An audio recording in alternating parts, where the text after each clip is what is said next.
Who's that playing first?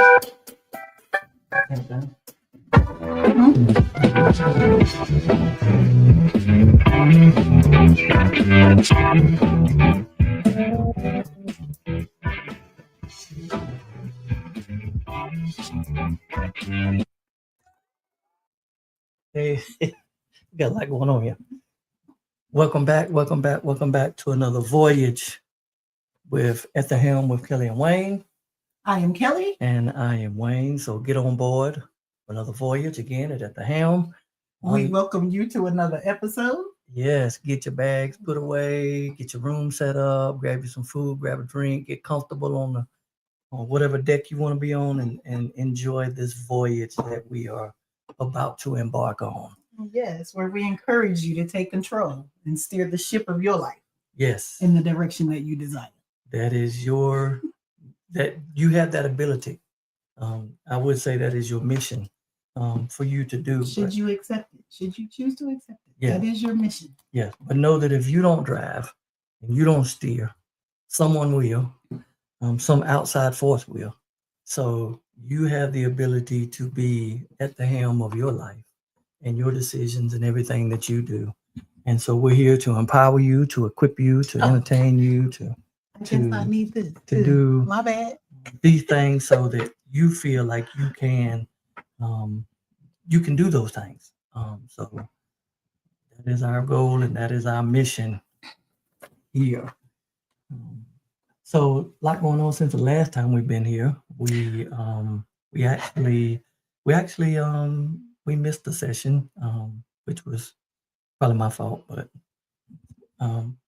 it wasn't your fault that we missed it, but you could have done it. Yeah, that's what I'm saying. I don't know if we want to say fault, but yeah, you could have done it. I could have. I actually thought that you might do it by yourself that day, without giving away too much and not breaking any HIPAA laws. Yeah, I was scared. Yeah, I was at the hospital. I was nervous. You was nervous and like that? Yeah, I was like, to have you here. As much as we talk about charting your own path and taking control, I'll be ready next time. You can't be on the show called At the Helm if you can't be at the helm. Well, I decided that day I won't go. The boat won't go anywhere. Especially when you have established that you're the captain. I am your captain. Yeah. So, yeah. But yeah. Anyway, so that day I was when we were supposed to be on, I was at the hospital with my mom. And I said I wasn't going to tell too much. I'm probably going to tell it all just real quick. She actually had gone to the hospital in an ambulance, and she was having chest pains. And so my daughter was with her when it happened. And so she, went with her to the hospital. I met them there. She got there at 10 o'clock a.m. So they did see her. Triager was coming back and forth to check on her, whatever. At 5 o'clock p.m. Post meridian. After she had been there all day, again, after coming by ambulance, had not eaten, had not taken her medicine. They did say that they were going to admit her. It was at 5 p.m. They said when they got a bed, she would be admitted. I stayed until 11 o'clock p.m. And then my nephew came, EJ came, he was going to stay with her because they wanted her to do a stress test the next morning. So I get up the next morning. EJ sends me a text message at 6 o'clock. He is still there. They are still in the emergency room lobby. She has not been admitted. They have not found a bed. Okay, so I did say this was my mama, right? This is my mama. I did say she went to the hospital in an ambulance with chest pains. She's been sitting in the emergency room waiting area. The waiting area, not even in the hallway. Like I've been to the hospital, they've been full. I was in the hallway, but I was on a bed. Okay. So 6 a.m. she still had not had a bed. So that was that. So that was why we didn't do the podcast, because I was at the hospital till late. So anyway, I go back that morning. Again, she was scheduled for a stress test early. So I think they did the stress test around 11, which is not early. She still had not been admitted. So after EJ called me when I knew the administrators or whatever probably don't come in until 8:30. I started calling at 8:30. because I need to talk to somebody. At this point, I need to speak with somebody. Okay. And so of course they do the regular, take your message. I am going to, run this up. I say, fine. I know that y'all will leave somebody in your emergency room for 24 hours, but what is the expectation that I should hear back from somebody about this phone call? Like, just let me know when I should hear back. She said, I don't know, but I'm going to run it up. Okay. So I get to the hospital and she has done her stress test. It is now 12 o'clock in the afternoon. The next day. The following day. 26 hours after Actually, she got before there the that. first time. So I called them back at probably about 10 before she did her stress test. And I spoke to somebody else. And so at this point, I say, I've been in this, emergency room. My mom's been in this emergency room for 24 hours in your waiting area. So at this point, every hour that we stay in this emergency room, I'm going to call you back. So just let whoever's answering the phones know every hour expect to hear from me. My name is Kelli. I'm going to be calling you back. Every hour. On the dot. Every hour on the hour, I'm going to call you back. So I did that until about 12 o'clock. Finally, my message got to the director of emergency services. He did call me back. At this point, it is now 1 o'clock and we are still in the waiting area. She has done the stress test. The doctor said, everything looks fine. They're going to release her. So at this point, we're just waiting for her to be released, but she still has an IV in her arm. And I told that man when he called me back, if she didn't have his IV, we would have been left. So at this point now, the director of emergency room services, we're going back and forth. And so, but he does come down. He was really nice. His name is David. And David actually did what he said he was going to do. He apologized. He said, we're at the height of flu and cold season. I was here till 9 o'clock last night and there was no bed movements, like nobody got a bed. And I don't know that nobody got a bed because when I was there was 3 people who came in at about the same time that she came in. They ended up missing. So I'm assuming they got a bed. But there was one lady who, after you've been there for 24 hours, y'all are friends. So my mom and this lady, they made friends. This lady needed a catheterization. They came down there and got that lady from the emergency room, put her on a bed and took her to the operating room to do a catheterization. Now, we are in the United States of America. This is not a third world country. There's no wars going on. We don't have to make do. And this is the kind of services that we're getting. And so, I understand that this is the height of flu season. I tell David that, but David, seriously, y'all got to manage expectations better than this. You don't leave someone who's in their 70s, who came to your hospital in an ambulance with chest pains, in your emergency waiting room for 28 hours. That is unacceptable. Unacceptable. And so, I say all that to say that's why we weren't on here last week, but also that Wayne could have done it. While I was stressed out, Wayne could have done it. Yes. But my mom she's fine. She's on here. They said everything. She's probably on here. She Hello, probably said, why did you tell it all my business? That's probably what she's saying. Why you telling all my business? What a HIPAA law. I'm just trying to find out why, Wayne didn't do the podcast, just letting people know the state of our healthcare services. Yeah. It potentially only make it worse in this nation, in this country. So yeah, so glad everything's back together, back to normal. But as we continue on this journey, we continue to battle every day with news, with this idiocracy that we now live in, with the idiot in charge that continues to enjoy this voyage that continues to do things opposite. So I wanted to I want to read something right quick. How where we are at in time. This is where we're at in time, and this is where we are as a country. There was a letter written to someone who, the government. There was a group of people that were kind of tired of what was going on, tired of what was happening.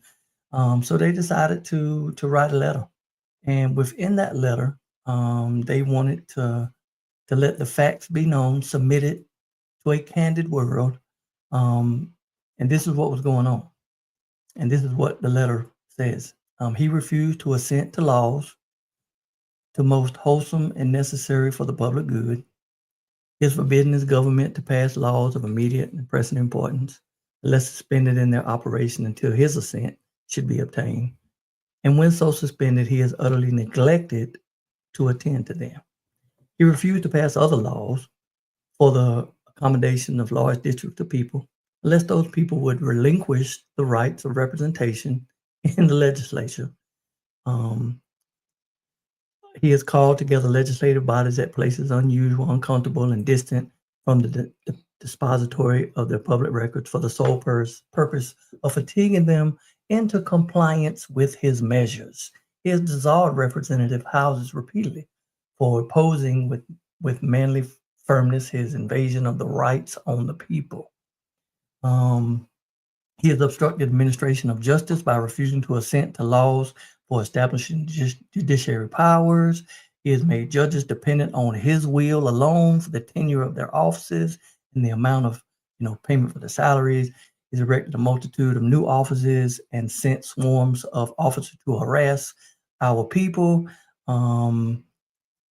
He has rendered the military independent of and superior to the civil power, cutting off trade with all parts of the world, imposes taxes on without consent, depriving us in many cases of the benefits of trial by jury.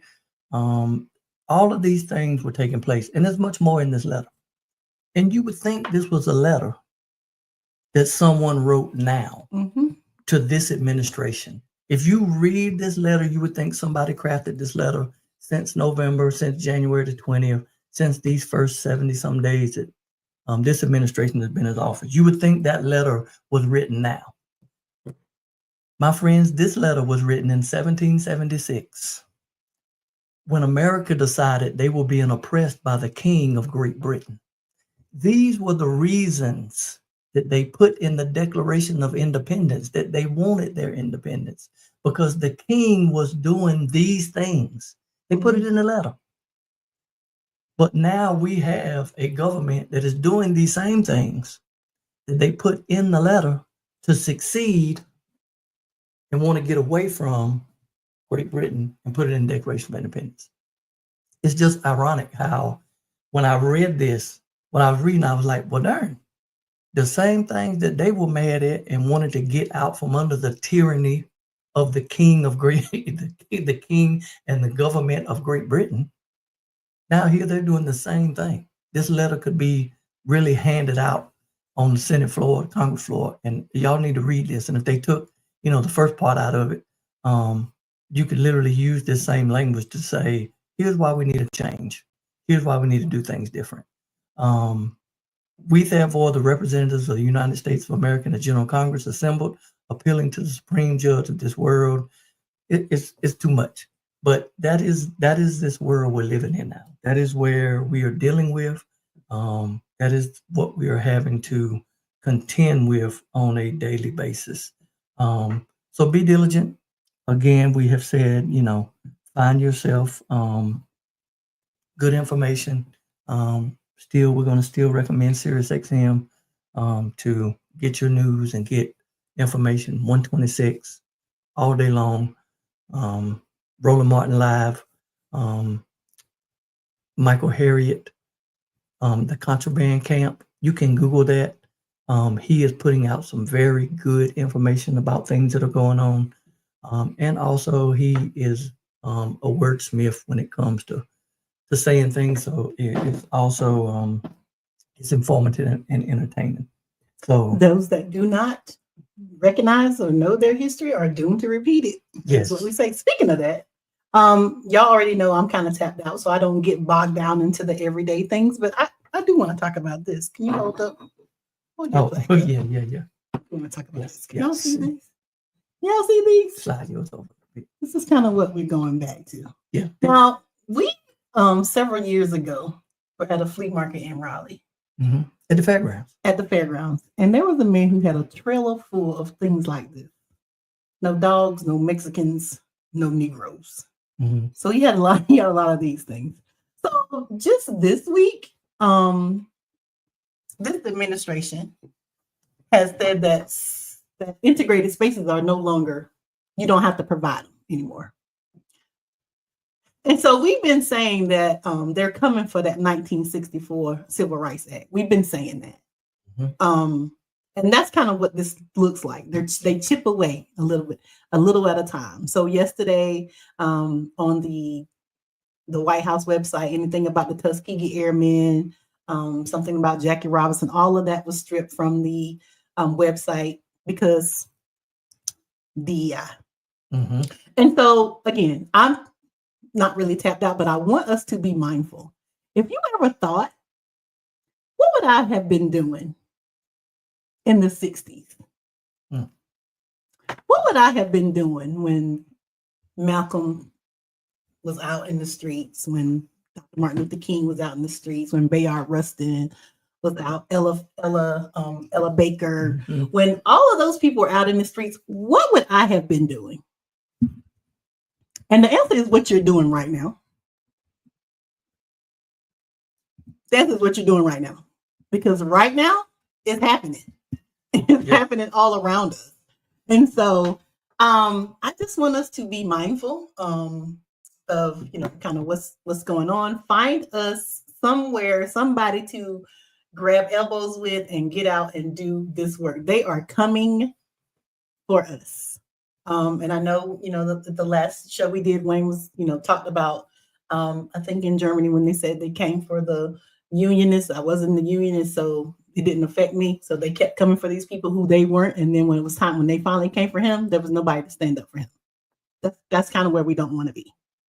So again, I'm kind of tapped out. So I don't have the mental bandwidth to every day follow what they're doing every day. But every day they're doing something. Doing something every day. They're doing something every day. And it sounds so ridiculous that we just, I guess, get immune to just how foolish it is. And I think that's the plan. The plan is just to load us down so that we don't see, or we kind of don't care. We become desensitized to it, but we can't afford to do that. You normalize it. Stay vigilant. Yep. And continue to talk about elderism. But that is a great segue. Yes. We do have a guest. Yeah, it's a great segue into what we want to talk about this evening. Because through all of this, and we do that every week. Yes, do it. I'm sorry. So through all this going on, we need our mental capacity to stay vigilant. Because again, that's really, they want people to get tired, frustrated, want to quit, give up, normalize things. So we have to make sure that we have spaces and we have places to people to talk to, places to go, and things to do. We will always share. You can go to church, you can do all of those things, but you can have Jesus and a therapist. It just isn't all about just going to church. It just isn't all about that side of it. It's not an either or, it's a both and. So tonight we have a special guest with us, Mr. Jimmy Evans, who is the owner and operator of Headquarters Barbershop. But he is also the founder/co-founder of Barbershop Therapy. So we're going to bring him on this evening and have a conversation with him about how he has used his space and his platform to allow people to continue to navigate in this time that we are in. So let's welcome Mr. Jimmy Evans to our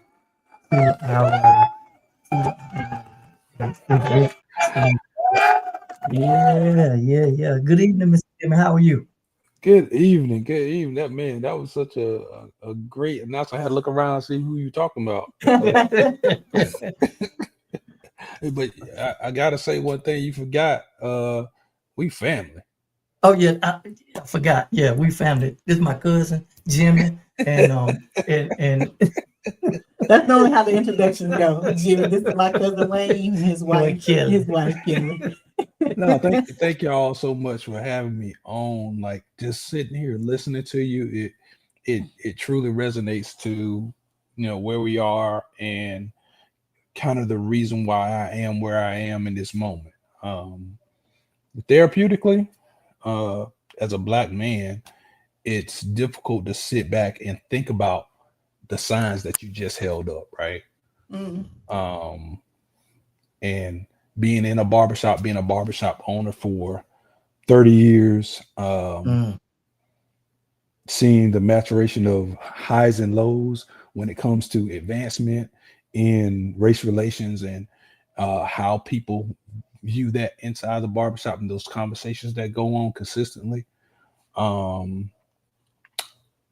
Barbershop therapy just kind of opened that up in the past 15 years, right? Like when we think about politics, when we think about race relations, when we think about mental health, all of it is tied together. Mm-hmm. And it's difficult to navigate your emotions, your family's emotions, your wife, your kids, your parents, your siblings, going through things and then having to deal with the outside world on top of that, your job, your school, kids going to school. And so I thank y'all for this platform because it is truly needed to just have people think outside of themselves. As you stated earlier, what are you doing right now? Mm-hmm. What would you be doing in 1964? The same thing that people are doing now. And so I commend you both for doing something and bringing this to everybody's attention. Like that, this is amazing. And thank you, not just for being good cousins, but thank you for the work that you're doing as well.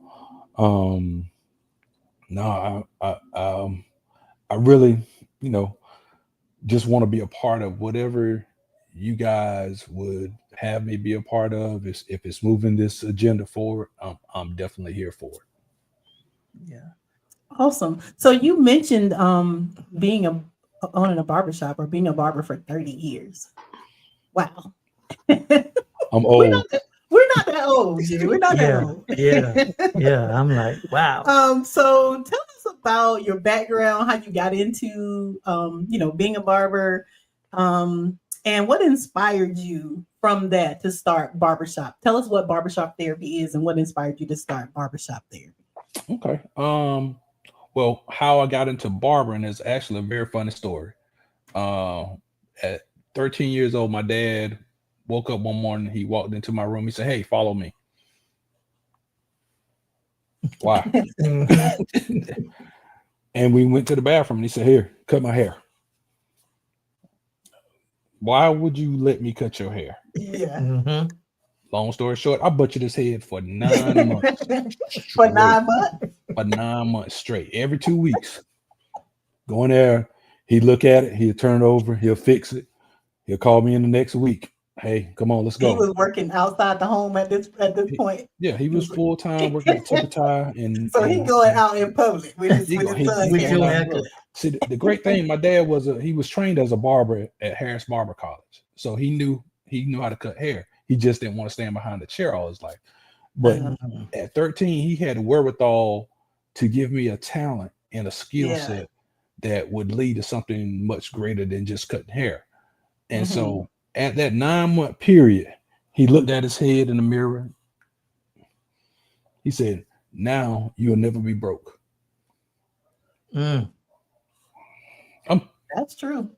I'm 14 years old at the time. I'm like, yeah, whatever. But that led me to actually at some point understanding the value. And when we think about talking to our kids and the lessons that we give to our kids early in life, that lesson came to fruition almost 10 years later when I turned 25 and went to barber school. And from going to barber school at that point, it was, hey, I'm making good money. I'm 25 years old, 26 years old, and I'm making more than the average American at that time. Mm-hmm. But then that's the young Jimmy Evans as a barber, right? I didn't recognize it was fun. It was fast money. I wasn't putting money away the way that I need to. But fast forward that 10 years later, I'm a business owner now. I'm Mm-hmm. learning lessons about business. As I learn those lessons about business, I'm also learning about the psychology of people because I'm coming in contact with so many people on a daily basis.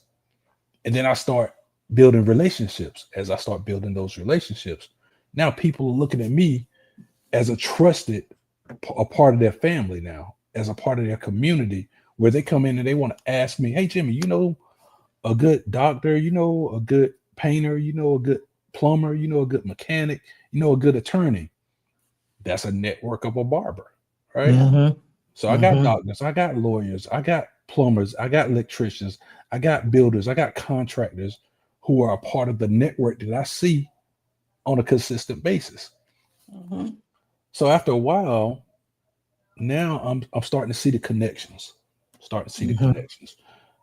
Hey, these people actually value what I have to say. So now I'm starting to learn about their families.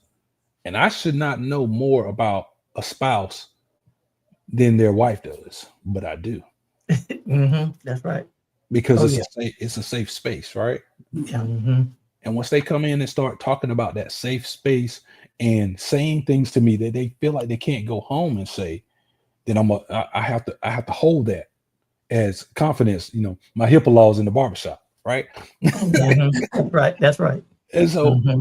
That patient client confidentiality. that patient client confidentiality. But here's the problem with that. I'm not a clinician. I'm not a therapist. I'm not a Yeah. psychologist. So Mm-hmm. out of that came the idea of men want to be heard. Mm-hmm. I also have women coming in cutting their hair as well. They want to be heard, but I don't have the training to give you advice. But what I can do is what I've always done is be a resource. Mm-hmm. That's the Mm-hmm. valuable component in that. Mm-hmm. People value my opinion. So why don't I now gather resources? And with those resources that I'm gathering on a continuous basis, when you ask me a question, hey, well, have you thought about talking to a therapist and destigmatizing that thought pattern? Mm-hmm. You That know, is the key word, the destigmatization. Yeah. Like, yeah, and Mhm. being a safe space. So I love that. I Yeah. love that. Because we know barbers have been the clinician, barbers and pastors Mhm. in our community have Mhm. been the therapists for a long time. So Mm-hmm. it's just amazing to see you just take the leap to first understand your limitations, Mhm. but Mhm. to also realize that people need help, Mm-hmm. and using what you have to give people what they need. Like I love that concept. Well, Definitely. thank you. Definitely. I thank you. And this is what it was for me. About 10 years ago, I was noticing a pattern of fathers coming in that couldn't communicate with their boys. And I had one father come in one day with his son, and I saw him in the parking lot, and they were having a heated discussion. And through that heated discussion, the father just sent his son in and said, "Man, go in this barbershop, get your hair cut before I knock your head off." And as he came, Mm-hmm. the son came in, and while he was in the chair, the dad brought him in and said, "Hey, man, talk to him. You talk." He, You he, better he tell him. had Tell them. You better tell him. he had that tone in his voice and that boy, you better talk to him before I talk to him. And so Yeah. we sat Mm-hmm. for a second. I said, "All right, I got him. I got him. You go ahead on back outside, take a deep breath." And so through literally within 8 minutes of sitting in that chair and us talking, his dad, let me back up. Let me back up. In that moment, his dad said, "Talk to him." His son had a little extra lip in the middle of that, right? And said, "Yeah, you better go outside." And so his dad is about 6'3", about 245 pounds, and all of Yeah. that. Mm-hmm. When he said that, that man came around that corner like a linebacker. Mm. And when I met him in his chest, and I said, "Look, bro," and I'm whispering to him because I'm trying to hold this 245 pounds back with both my hands up under this massive chest. And I Using said those to him, soft skills, but this ain't it. I'm using all these soft skills, and I whispered to him, "I have a bad back. Please stop." Uh-huh. And in that moment, he looked at me and said, "Okay, Jim, okay."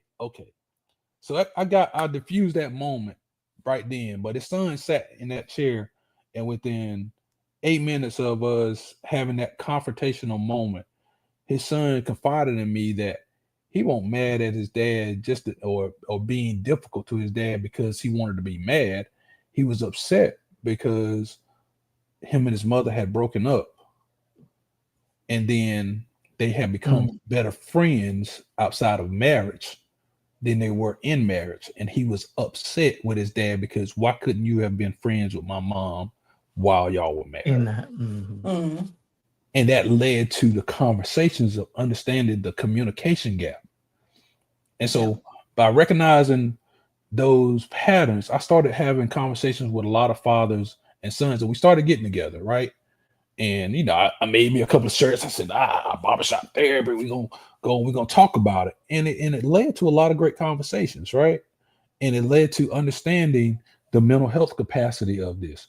Because a lot of times our kids are telling us stuff, and psychologically, we're not willing to hear, but just tell them what they need, opposed to listening to them and them telling us what they need from us as parents. Because we parents, we know everything.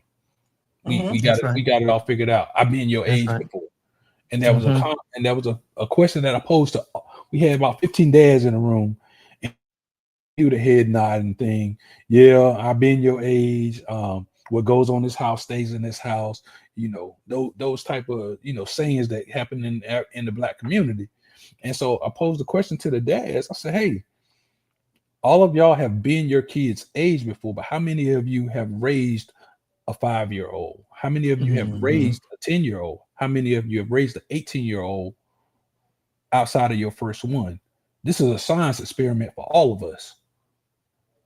So you got to take that I know everything because I was your age once to understand that this is a whole different generation. Our kids got the internet. Our kids got all of these different access points to information that we didn't have. We had TV that went off at 12 o'clock and showed the red, white, and banner.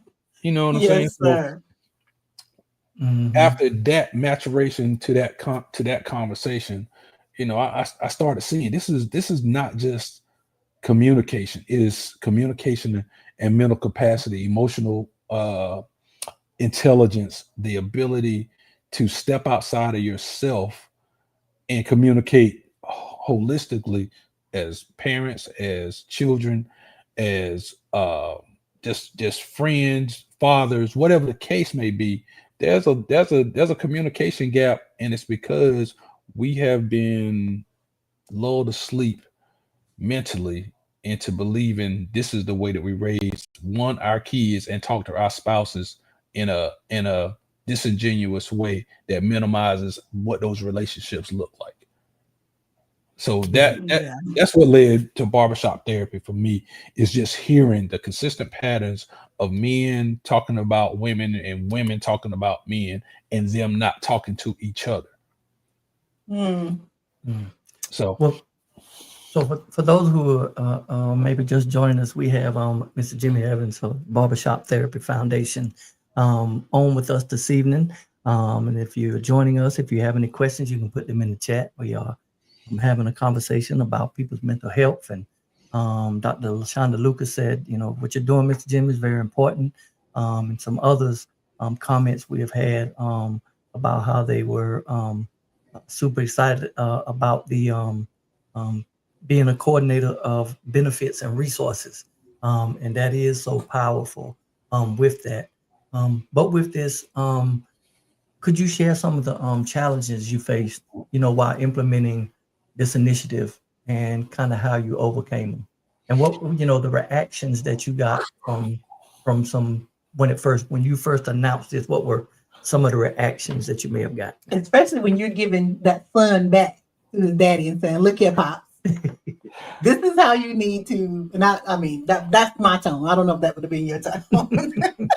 Well, I for that instance in particular, I went back outside before I let the son go outside, and I told him exactly what his son said, and it was well received. And 2 days later, they both came in, highly apologetic about, oh man, I'm so sorry for that scene, blah blah blah. Man, we've all been there as dads because that's what we've been trained to believe, that we have to beat our boys into submission and implement our girls and elevate them to, be the toughest woman in the room and the smartest, and work 10 times as hard, but minimize our boys to being seen and not heard. So, to answer this part of the question, as far as what are the challenges in implementing barbershop therapy, the challenge one for a nonprofit is funding always. Two is, from me being a barber for 30 years, understanding the politics behind getting other organizations behind me. All right. I've had an opportunity at this point to talk with some representatives, some senators, some city councilmen, some what else? Who else I talked to? Commissioners here in Wake County, and this is where we're starting this. And so with implementing this, it's always strategic, right? And knowing the strategy, how to get from A to Z. That is the challenge. Is where is point A and getting to point B to make sure they connect properly, so everybody else sees your vision. So when I speak of barbershop therapy, everybody says, "Man, this is a wonderful idea. It's a great idea." Yeah. But now, as a executive director and being a barber for 30 years, I have to flip all of what my business savvy tells me about running a barbershop to a nonprofit. I don't have a lot of skill set there, but I'm willing to learn, right? Yeah, that's the biggest skill right there. That's the flex right there. Be willing to learn. Yeah, be willing to learn. Yeah. But implementation and funding are the challenges, and knowing what a conversation from a nonprofit to a funder looks like, right? And the people that are going to actually back what you're doing. I'm, again, not looking for barbers to become clinicians. Our goal, excuse me, is to train barbers to become mental health advocates and resources. We are not therapists. We do not want to become therapists, because there are so many people that's going to have given bad advice over the years out of the barbershop. This is we want to take that platform and elevate it and actually use it to infuse good resources, good information, and positive outcomes and impact into our community. Again, leveraging this relationship that we've already, established over years in hundreds, if not thousands, of barbershops all over Wake County, North Carolina, in the country. This has been going on for years. Now we just got to figure out how to leverage it and get that information and be impactful into children and parents in the community. Yes. And those are our outcomes that we're looking for, is that positive impact by destigmatizing mental health in that conversation with, our said community. Yeah. Yeah. Just the conversation of wanting to be a resource. There's a lot of, movements, a lot of things going on these days that I think people want to do it all themselves. And for you to even say, we're not looking to take over and be something that someone else specializes in. We want to be a resource. We just want to be a conduit. We want to be, and that's powerful. Even in that statement, to say, hey, look, we want to fill a gap. We want to fill, bridge something that that can connect to someone else.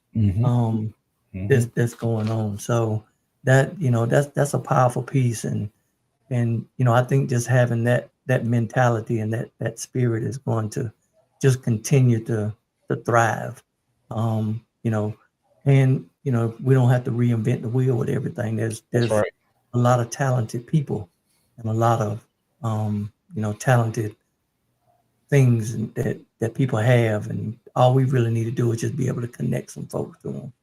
That's right. And so with that being said, Wayne, honestly, this is now every barbershop has this same type of network.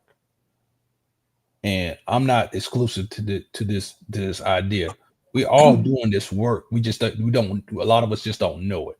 So now, what I feel like my dad gave me was an opportunity to understand something bigger than me, which is barbers used to be, let me give you a little history lesson on barber. Barbers used to be doctors, dentists, bloodletters, back into the early 1800s. Then they split up barbers into the Barber Surgeon Guild, which then created doctors versus barbers. So barbers have throughout history been a trusted resource to the community.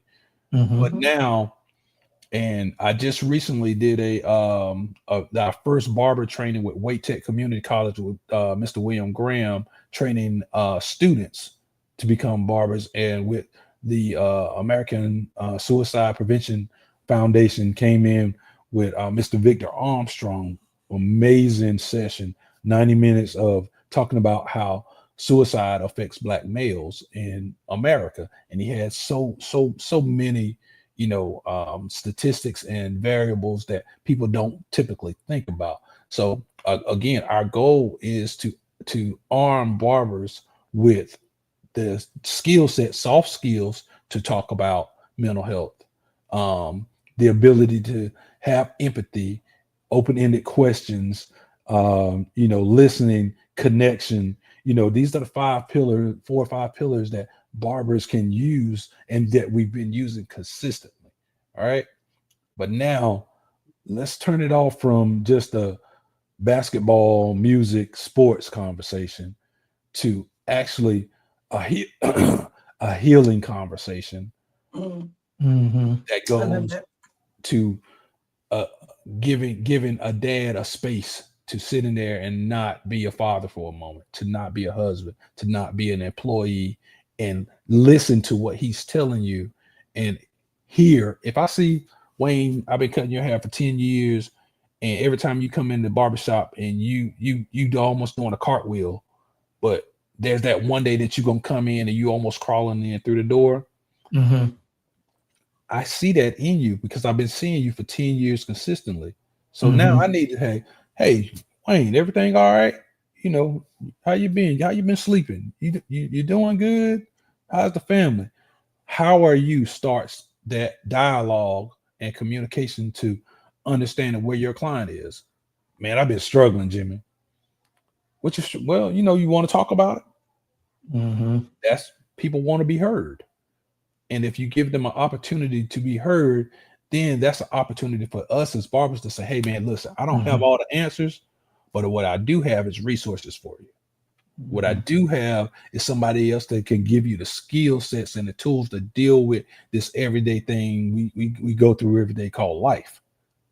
So if I can be a part of that implementation and that impact into your life where you say, man, I don't feel so bad talking about, I'm having a hard day today. I think I'll take your advice and go talk to somebody. You got a suggestion? Well, here's a QR code, buddy. Hit it with your phone right quick. And if that thing is working for you, contact somebody off of there that look like you. If they don't look like you, try on a couple of people like a pair of shoes. If that one therapist is not the one that fits for you, try it. Don't quit at one.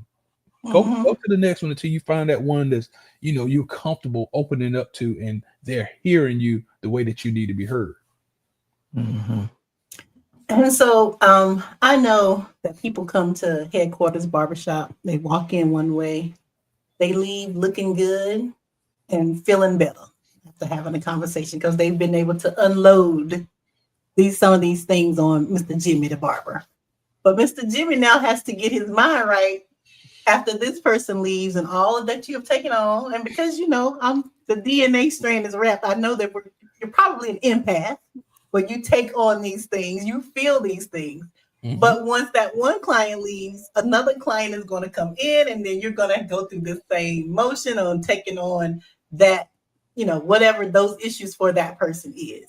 So my Self-care. question is, yes, how does Jimmy decompress? What is your self-care routine?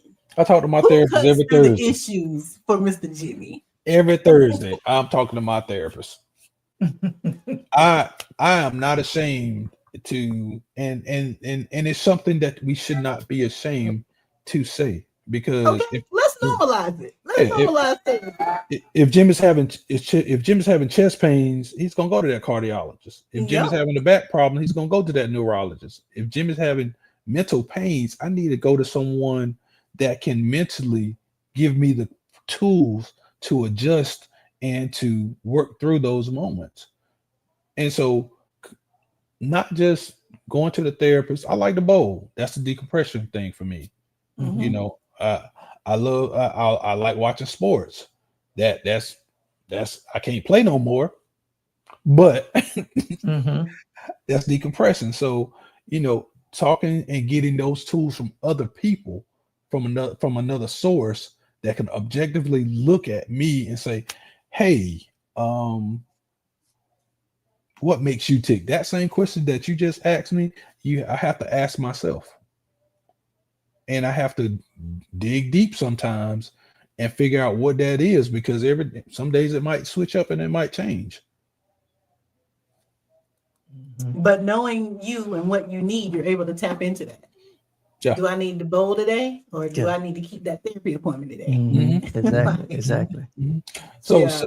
that self-care component is also something that, as we're teaching these barbers that are going to take into, every day. I see between 10 and 20 clients a day.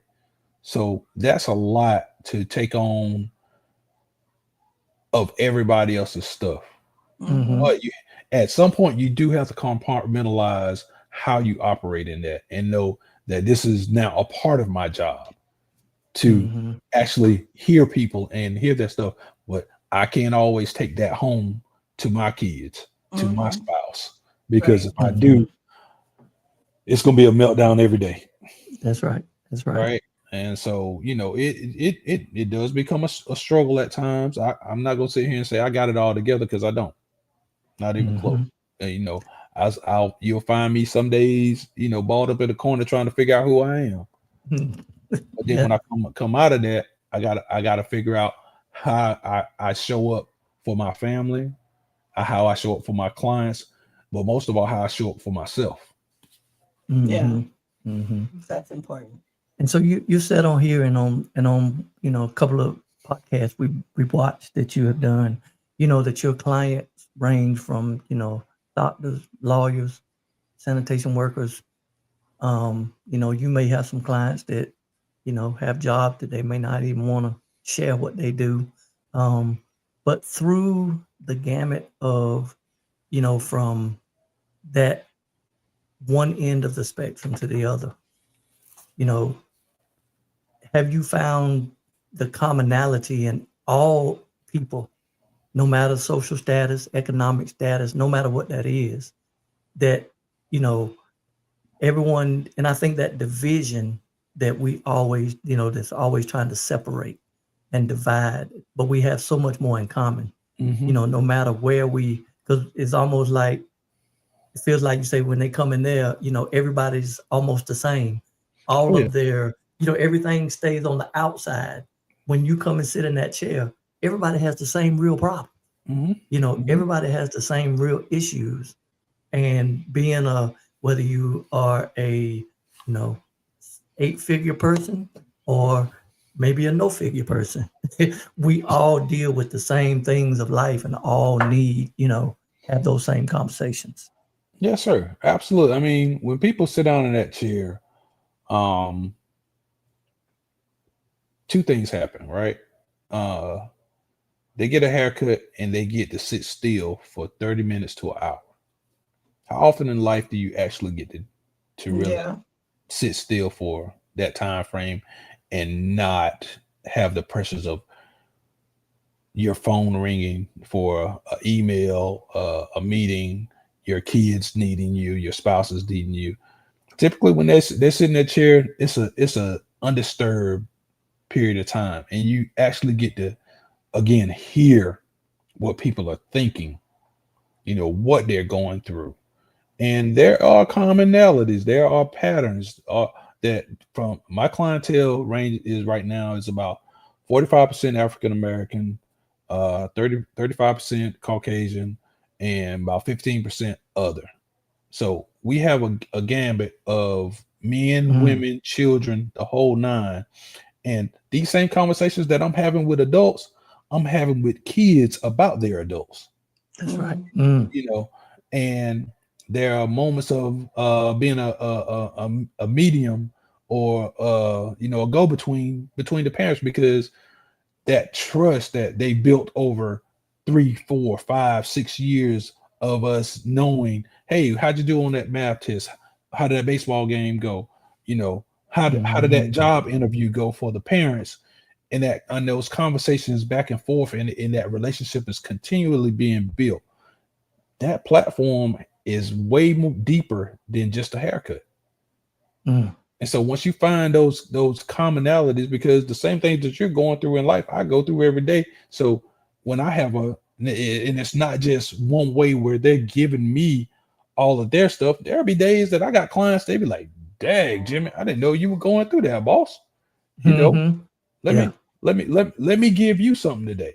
And I get things from my clients as well. So it's just not, it's a two relationships should always be a two-way communication, right?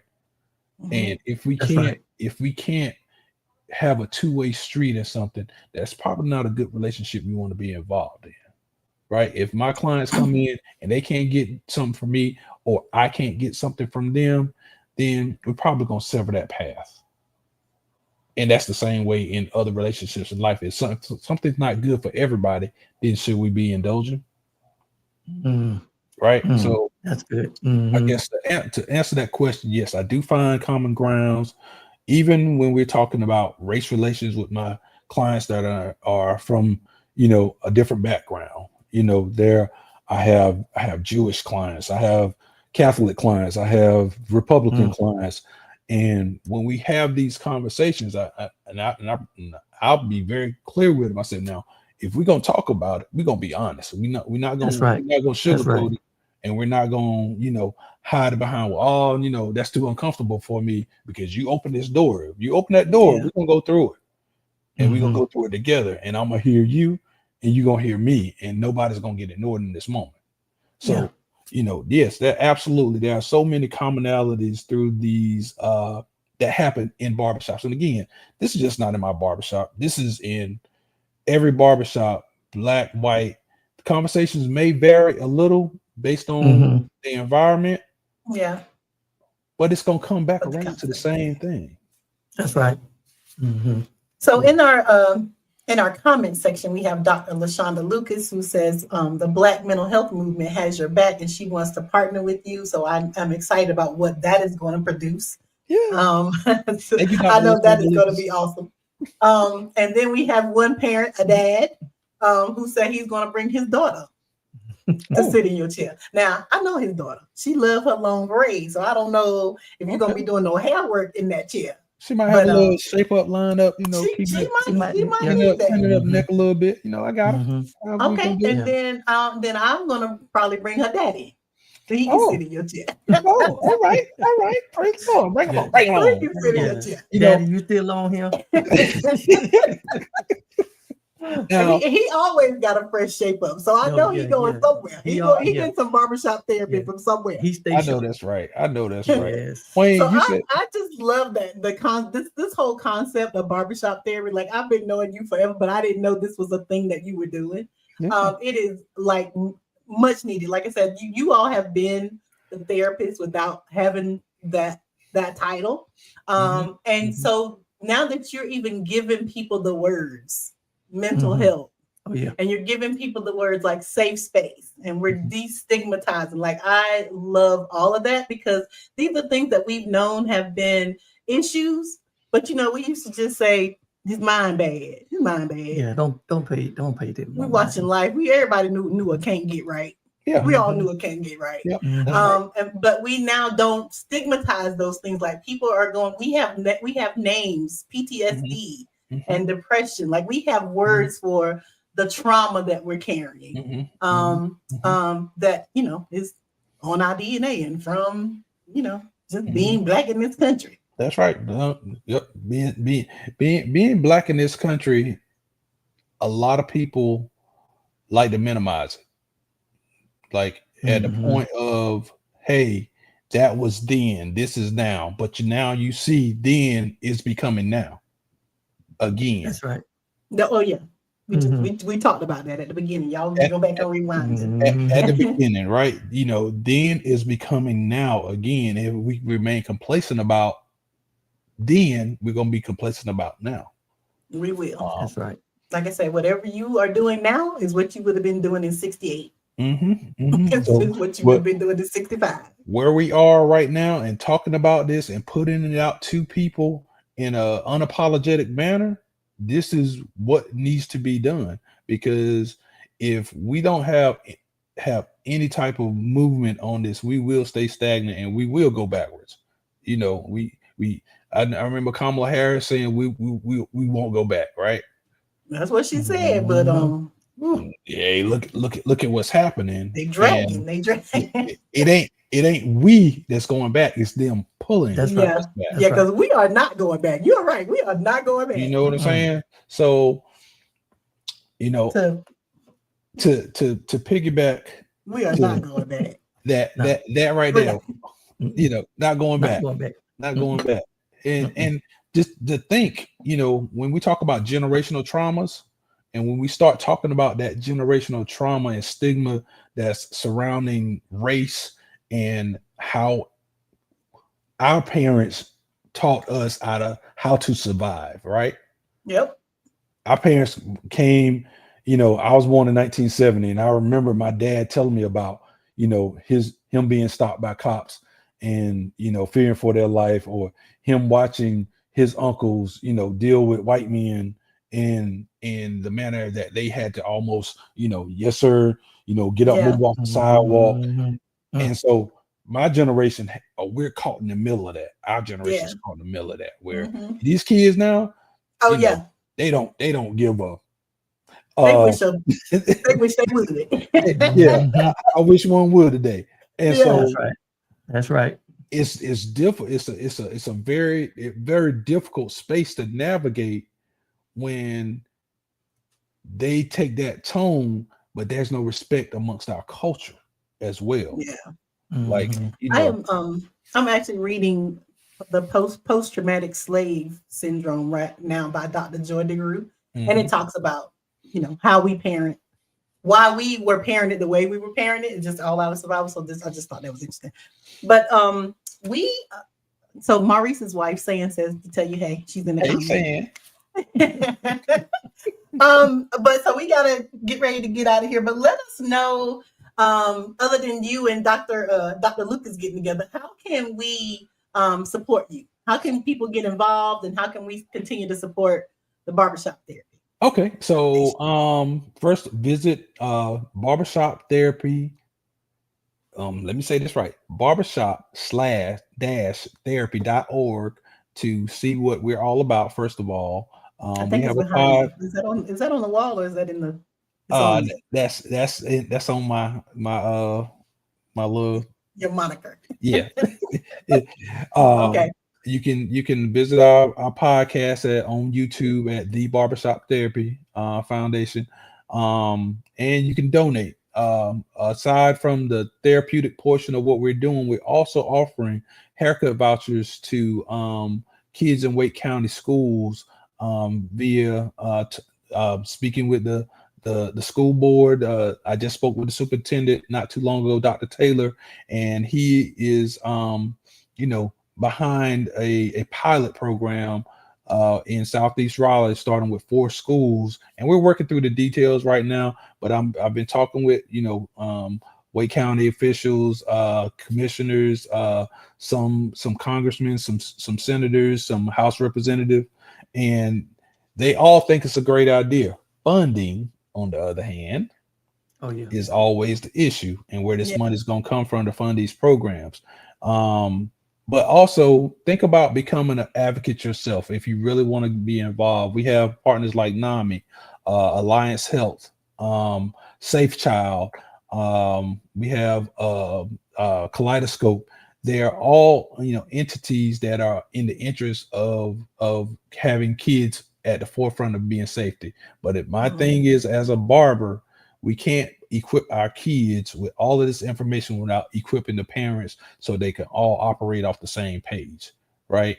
Absolutely. So You're talking in my realm now, because I work in child welfare. So all these things that you're saying, I know we have to holistically deal with the family. Exactly. And so we're also looking at going into Wake County schools and holding group sessions with parents and kids to bring them to that conclusion of, the we don't all have it figured out. It's not about just mental health, but it's about communication and having the ability to understand the needs of the parents and supporting them, and the needs of the kids to support them to have a better childhood, and it's not so steeped in survival but thriving. That's good. Awesome. Well, let's give Mr. Jimmy and the Barbershop Therapy a hand. And before we let you go, before we let you go, Jimmy, have you ever been on a cruise? I have been on a cruise. Okay, so like if it's 3 or 5 days, it's all smooth sailing. They treat you nice while you're on there, but when it's time to get off, it's time to get off, right? It's like a breath. So this is where we are right now. This is our disembarkation. So we like to leave the people with a little nugget that's going to carry them until the next time we meet. So do you have a little disembarkation nugget for the people? Yes, I do. First of all, Barbershop Therapy, we cut through the problems. Okay, I like it. And secondly, everything we're talking about with mental health is steeped in communication. If we don't learn how to communicate on a proper level on so many different levels, then it's going to be a moot point. But we have to start with the basics. Awesome. And that's in any relationship, like you said. That's with your barber, it's with your spouse, it's with your children, it's at your job, wherever. So thank you, exactly Mr. right. Jimmy. And so we look forward, we see that you are out here in these Wake County streets. So we look forward to seeing you. I know we're going to run into you somewhere else soon. Thank you for having me. This has been amazing. And y'all keep on doing the good work that you're doing. And let everybody know I'm your cousin. Yes. Yes, sir. Yes, sir. Yes, sir. We appreciate you, brother. Thank you again. All right. All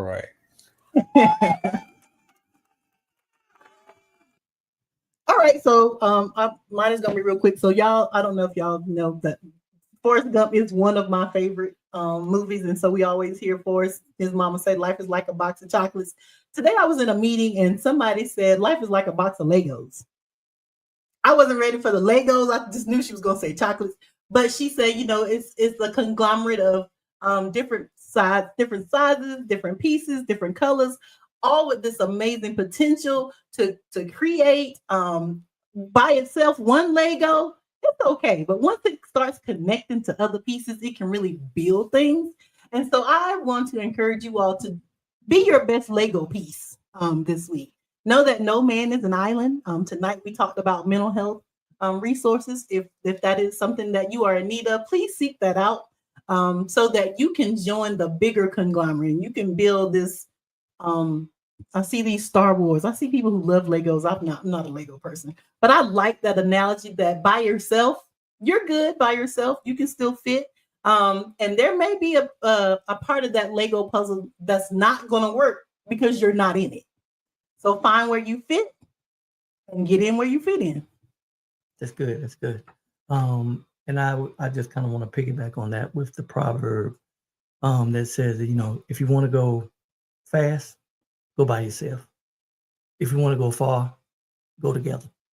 And so, it's okay to do some things by yourself. It's okay to, to make those moves and do things solo.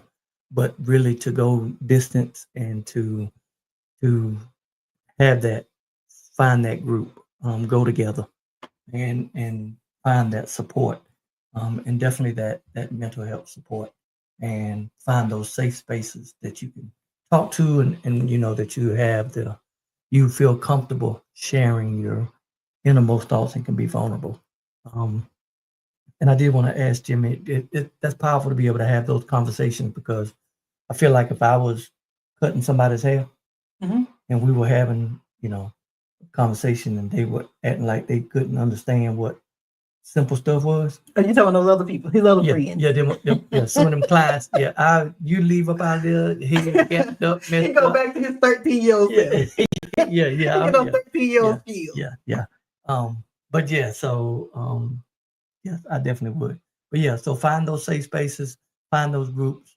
You go further when you go with people. Want to go further, go together.